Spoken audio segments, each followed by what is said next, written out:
प्यारे विद्यार्थियों, आज हम सह प्रसंग व्याख्या करते हैं। जो आज हमारी सबसे पहली कविता है हमारा देश। हमारा देश कविता में भारतीय ग्रामीण लोक जीवन और नगरीय जीवन का सहवाग चित्र है, जिसमें साधारण जनता सामान्य घरों में रहकर आनंद से जीवन व्यतीत करती है। इसके विपरीत नगरों के लोगों की जीवन शैली भिन्न है। जो हमारी पहली पंक्तियां हैं, इन्हीं तृण फूस छप्पर से ढके ढुलमुल गवारू, झोपड़ों में ही हमारा देश बसता है। इन्हीं के ढोल मादुल बांसुरी के उमंगते सुर में हमारी साधना का रस बरसता है। इस अवतरण का प्रसंग इस प्रकार से हैं। प्रस्तुत काव्य पंक्तियाँ हिंदी की पाठ्य पुस्तक समकालीन हिंदी कविता में संकलित हमारा देश शीर्षक कविता में से उद्धृत है। इस कविता के रचयिता श्री सच्चिदानंद हीरानंद वात्स्यायन अजय जी हैं। इस कविता में उन्होंने भारतीय ग्रामीण संस्कृति पर नगरों की भौतिकवादी सभ्यता के पड़ रहे दुष्प्रभावों का सशक्त भाषा में उल्लेख किया है। कवि ने इन पंक्तियों के माध्यम से जो ग्रामीण जीवन है उसका यथार्थ चित्रण अंकित करते हुए लिखा है कि इन्हीं तृण फूस छपरों से, कहता है कि घास फूस के गवारू ढंग से बने हुए, जो गांव के लोगों के तरीकों से बने हुए ढीले ढाले छप्पर और झोपड़ों में ही हमारा देश बसता है। कहने का तात्पर्य है कि गांव के लोग घास फूस से बनी झोपड़ियों में रहते हैं और वहीं लोग, कहते हैं, इन्हीं के ढोल मादुल बांसुरी के उमंगते सुर में हमारी साधना का रस बरसता है।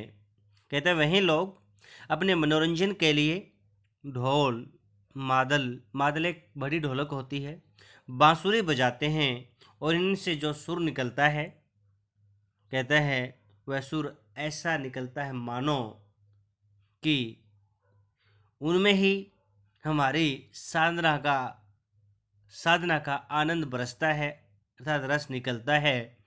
कहने का तात्पर्य है कि उनके पास मनोरंजन के आधुनिक साधन नहीं है, वे परंपरागत ढोल मंजीरे और बांसुरी के द्वारा ही मनोरंजन करते हैं। उसके बाद हम सब इसके विशेष के या भाषा के काव्यगत विशेषताओं के बारे में जानते हैं। कहते भारतीय ग्राम्य जीवन का यथार्थ चित्रण किया गया। ग्रामीणों के मनोरंजन के साधनों से जीवन का जो सच्चा सुख है, जो सच्चा आनंद है, जो खुशी है, उसका भी वर्णन किया है।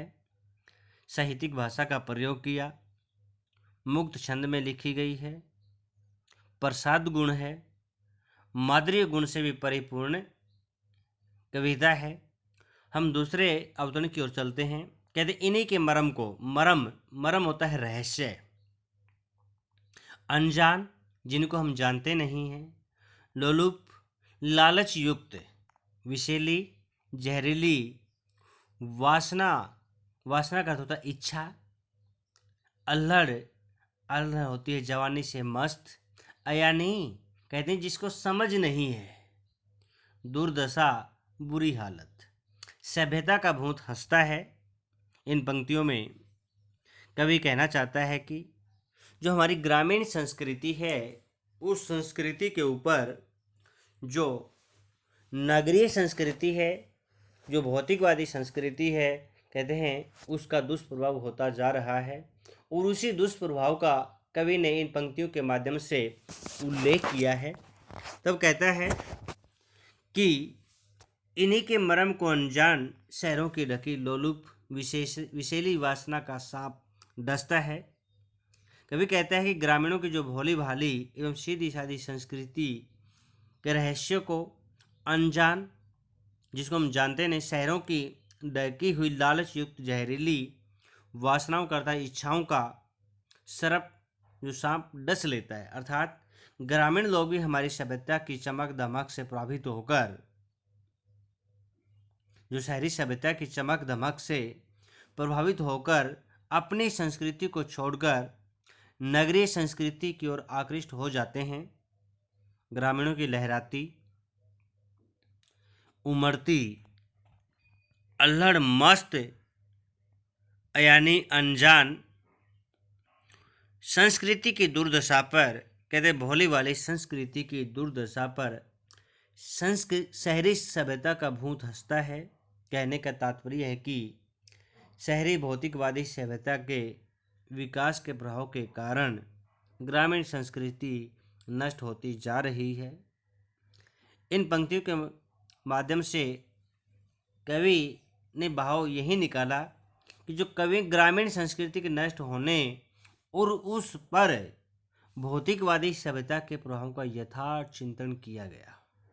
भाषा सहज भी है, सरल भी है और भाव अनुकूल भी है। रूपक अलंकार का प्रयोग किया गया है। शब्द योजना अत्यंत सार्थक एवं भाव अनुकूल है। हम दूसरी कविता